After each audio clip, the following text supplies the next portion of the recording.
जे सरांनी सांगितलं मोबाईल विषयी संगत गुण, सगळ्यात जास्त आवडलेला विषय सरांनी जो सांगितला संगत गुण कसा लागतो।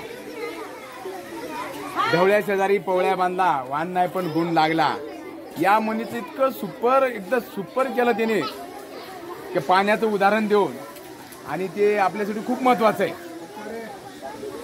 पण आपण हे सांगितल्याने जे सरांनी जे सांगितलंय हे इथंच न ठेवता ते आपल्याला शेवटपर्यंत जोपर्यंत आपण शिकणार आहे तोपर्यंत त्याचं अनुकरण करायचंय।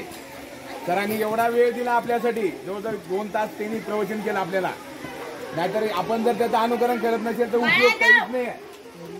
आपल्याला मोबाईल घ्यायचा नाही, वापरायचं नाही हे सांगितलं सगळ्यात महत्वाचं। आणि संगत गुण कोणाची करायचं, जो हुशार आहे त्याच्याशीच करायचे।